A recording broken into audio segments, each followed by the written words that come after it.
Nah, untuk membuka senternya, maka bukalah bagian belakangnya ini. Terus kemudian keluarkan kertas ini. Ya, dikeluarkan. Kemudian masukin kembali baterainya satu persatu. Arahnya seperti ini ya. Oke, pelan-pelan. Ya, yang mulus ini ya ditaruh seperti ini caranya. Oke, yang ada tulisannya di bagian depannya. Oke, kemudian ditutup kembali. Nah, senter sudah bisa digunakan. Kita akan pakai yang tombol kedua. Cukup sekali aja. Kalau kita tekan 2 kali, dia akan berbentuk seperti ini. Nah, kalau kita tekan bagian atas, itu akan ada warna merah. Oke, ingat ya, yang kita pakai adalah yang tombol 2. Mari kita bermain-main. Adik-adik, kita ketemu lagi di Kilik Indonesia. Adik-adik pernah melihat pelangi kan? Ini yang adik-adik lihat di atas.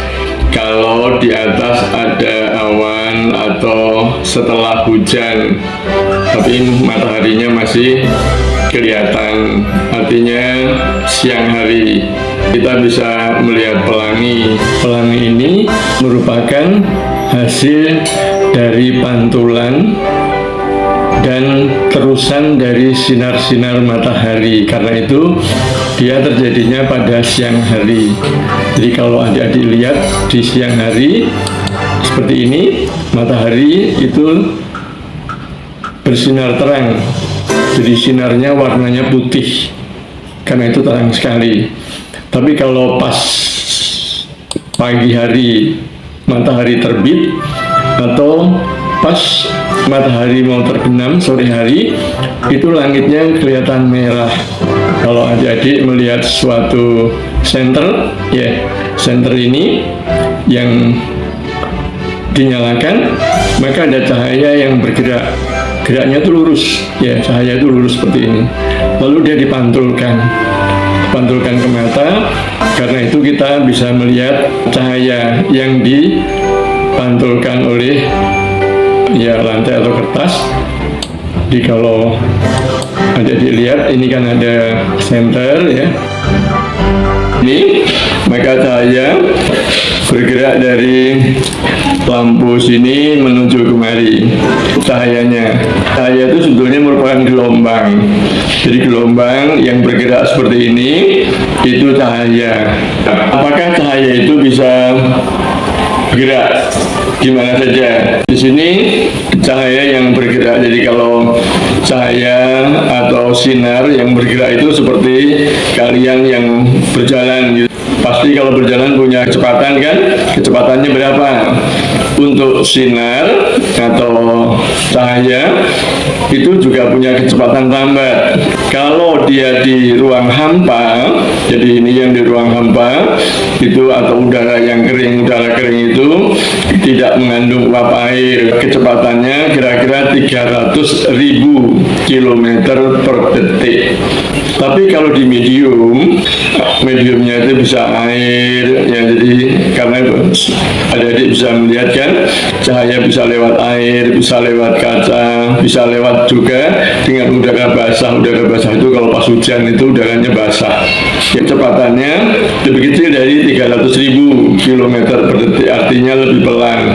Jadi kalau kita lihat gambar ini ya, jadi ini kalau gelombang ya, gelombang cahaya ini kalau dia bergerak di udara kering ya, jadi dia cepat sekali sampai sini ya, misalkan ini 1 detik gitu sampai di sini. Lalu kalau di medium yaitu di air itu 1 detiknya baru sampai sini, jadi dia lebih pendek jaraknya. Tapi apa yang sama, banyaknya langkah. Jadi langkahnya ini sama, frekuensinya sama. Jadi seperti adik-adik kalau jalan di jalan yang kering, langkahnya lebar-lebar. Tapi kalau adik-adik jalan di air, maka langkahnya kan pendek-pendek. Mirip dengan gelombang yang bergerak seperti itu. Di sini adik-adik bisa belajar mengenai indeks bias.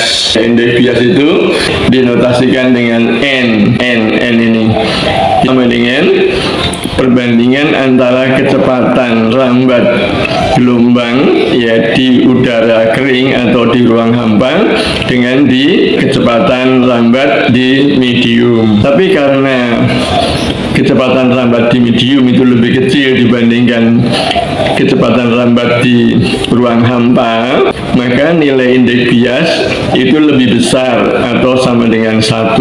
Itu kalau udaranya kering. Kita akan lihat kalau ada suatu gelombang jatuh di suatu perbatasan antara udara dan air. Jadi kalau adik-adik minum di gelas lalu dimasukkan ini, maka akan kelihatan bahwa posisinya akan beda.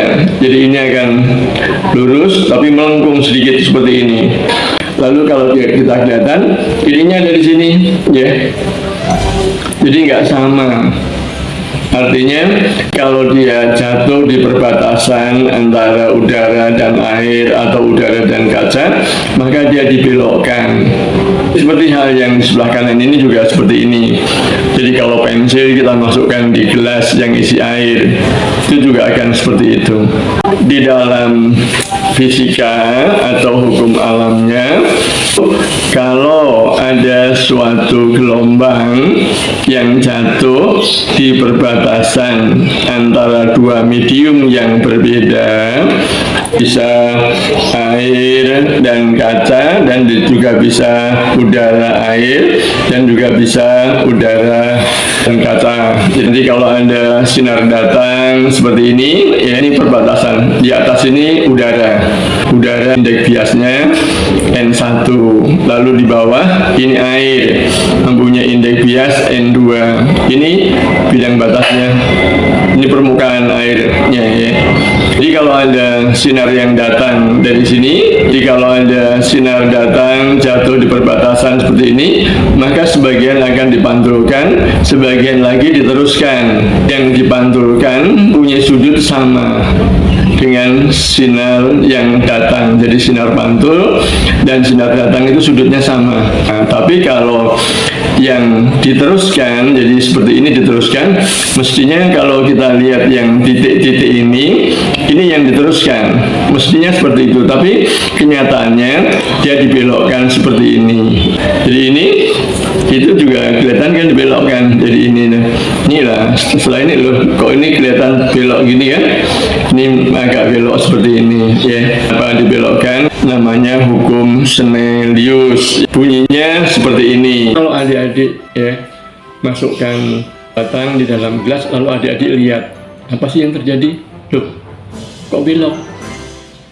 Loh, kok beda ya yang di atas sama yang di bawah?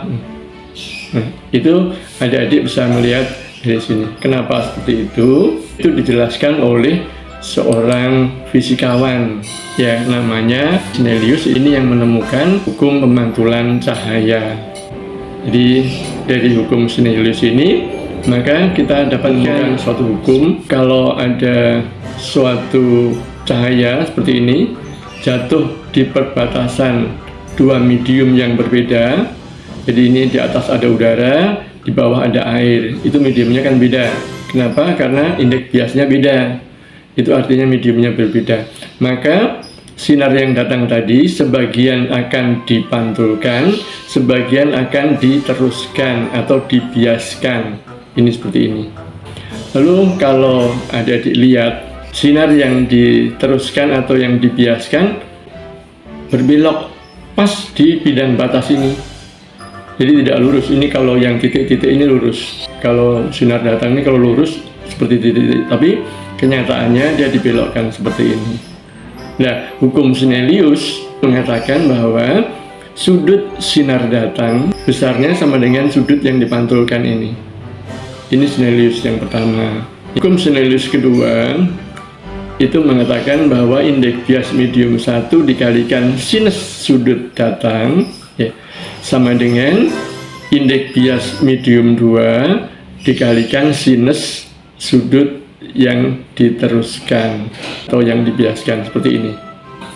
Kalau indeks bias N1 lebih kecil dari N2, maka akan terjadi bahwa nanti sinus sudut datangnya itu akan lebih besar dibandingkan sinus sudut yang ditransmisikan atau yang dibiaskan seperti ini. Jadi sudut ini akan lebih besar dibandingkan sudut ini kalau indeks bias yang di atas ini lebih kecil dibandingkan indeks bias yang di bawah. Ya, sudutnya terjadi kebalikan. Jadi kalau nanti N1-nya lebih besar dibandingkan N2, maka sudut yang diteruskan ini lebih besar. Jadi seolah-olah ini dibalik begitu saja. Jadi sinarnya datang dari sini, maka sinarnya akan diteruskan lewat sini. Jadi kalau dibalik sinarnya akan seperti itu. Bim, kilik-kilik jadi apa?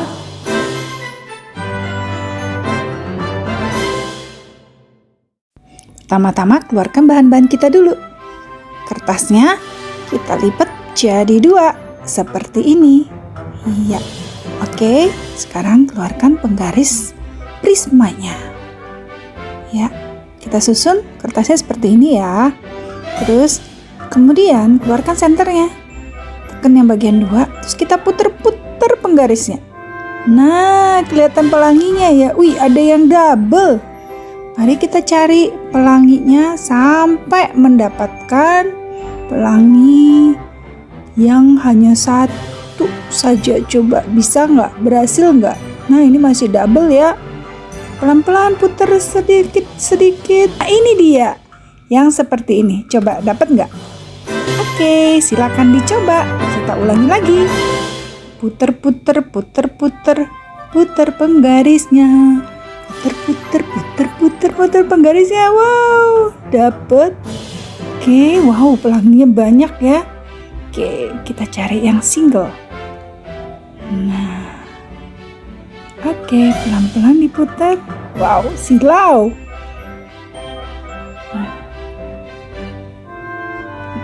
Nah, asik kan? Yes, ini kita dapat yang single. Oke, cari lagi coba lagi Silakan. Coba.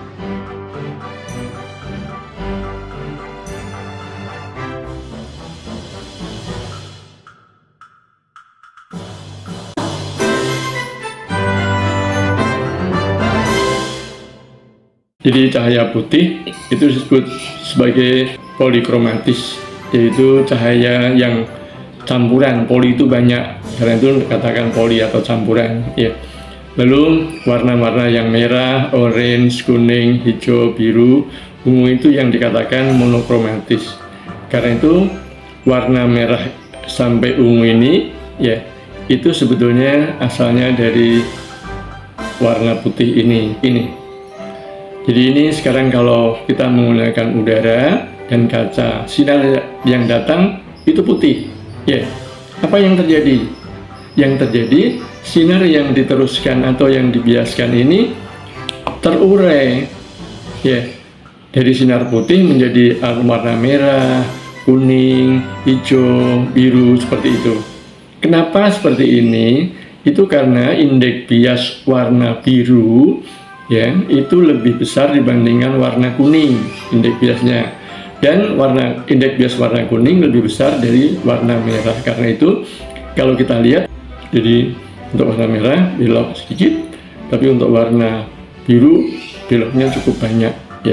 Kalau kita punya suatu alat yang namanya prisma, jadi prisma itu seperti ini ya. Jadi kalau ada sinar ini datang sampai sini ya, maka ini sudut datangnya ini kan, maka dia diteruskan sudut ini lebih kecil dibandingkan ini, mestinya diteruskan lalu dia bergerak kemari. Pas di sini dia sudut datang ini sama dengan sudut ini ya, lalu dia keluar lagi ya. Karena ini prisma ini berasal terbuat dari kaca atau plastik yang indeks biasnya lebih besar dari udara, maka akan terjadi seperti ini. Jadi ini jalannya sinar. Kalau misalkan adik-adik punya sinar merah, nanti jalannya seperti ini. Ya. Nah, sekarang apa yang terjadi kalau yang datang ini warnanya putih di prisma? Ini ada sinar putih yang datang, lalu ini diuraikan oleh permukaan batas yang pertama. Lalu oleh permukaan batas yang kedua diuraikan lebih lebar lagi seperti ini. Ini kalau kita menggunakan prisma. Ya. Kalau kita melihat tetesan air, itu bentuknya kayak aqua ini ya. Jadi kalau cahaya matahari ini mestinya warnanya putih ya. Putih kena pinggiran sini ya. Karena sudutnya tidak tegak lurus, maka dia diuraikan. Kenapa? Ya, dari medium yang kurang rapat ke medium yang lebih rapat, maka dia diuraikan. Pas di pinggiran yang di sini, pas kulit sebelah sini dia dipantulkan. Setelah dipantulkan, ini akan keluar seperti inilah. Ini nanti yang akan menjadi pelangi. Jadi air hujan ini kalau di atas itu sebetulnya asalnya dari ini. Jadi kalau ada di lihat awan, maka ini adalah jenis-jenis awan. Jadi awan yang tipis begitu, itu yang akan nanti yang seperti ini ya, atau yang seperti ini itu nanti yang akan menjadikan air hujan yang tidak terlalu deras ya, awannya di seperti ini gitu ya. Jadi tidak terlalu tebal tapi tipis, atau kalau pas namanya hujan rintik-rintik, kalau rintik-rintik tapi kecil sekali gitu ya, maka akan terjadi pelangi seperti ini. Itulah tadi pelangi yang adik-adik lihat di atas, itu asalnya dari sinar matahari yang jatuh di butiran-butiran air ya, butiran air yang di atas sekali gitu, lalu dibiaskan, kemudian dipantulkan. Waktu dibiaskan, sinar matahari yang warnanya putih itu diuraikan. Setelah diuraikan dan dipantulkan, karena itu warnanya menjadi yang terurai tadi. Jadi putih menjadi warna merah, kuning, hijau, biru, violet, seperti itu. Itu yang adik-adik lihat di atas. Nah, pertama-tama kita lipat dulu kertas persegi panjangnya jadi 2 seperti ini. Terus kemudian dilipat 2 lagi seperti ini. Kemudian kita lipat bentuk segitiga di tengah-tengahnya. Ya, kiri dan kanan. Oke. Nah, kita buat seperti ini, bentuk segitiga rapi seperti ini. Oke. Begitu juga yang di belakangnya atau di baliknya. Nah, seperti itu. Ayo dirapikan. Bentuk segitiganya, ujung-ujungnya dirapikan. Oke. Nah, ini kan begini. Nah, sekarang kita pindahkan seperti ini. Nah, bentuknya seperti ini. Oke, satu sisinya lagi juga. Nah, ini udah bisa. Nah, sekarang kita buat yang paling ujung dilipat ke bagian tengah, masing-masing setiap sisinya. Begitu juga bagian belakangnya. Seperti ini. Oke. Nah, sekarang lipatkan yang bagian bawah ke atas. Oke, begitu juga yang sebaliknya. Nah, pelan-pelan dibuka. Jadi deh tempat penyimpanan atau bisa untuk tempat sampah. Asik kan? Yuk, sekarang kita coba kalau kertas kita yang satu lagi kita bagi 2 untuk jadi tempat penyimpanan atau tempat sampah yang lebih kecil. Setelah kertasnya dibagi 2, kita coba dulu. Nah, sama seperti tadi, lipat persegi panjangnya, kemudian dilipat lagi. Oke. Nah, bentuk segitiga lagi. Ya. Nah, oke. Kemudian ditarik untuk membentuk segitiga seperti itu. Ini juga iya. Oke, dirapikan. Kemudian kita pastiin bawah-bawahnya sudah bisa dilipat. Oke, kalau yang kayak gini nggak bisa ya. Jadi harus dipindahkan dulu segitiganya ke sampingnya. Nah, ini udah bisa nih. Ya. Oke, sekarang lipat ujung-ujungnya ke tengah. Ya. Satu lagi. Yep. Oke. Kemudian lipatkan yang bawah ke atas. Begitu juga yang di baliknya. Nah, jadi deh sekarang yang bentuknya lebih kecil. Silakan dicoba untuk kertas yang satu lagi. Oke, kita coba sekali lagi ya.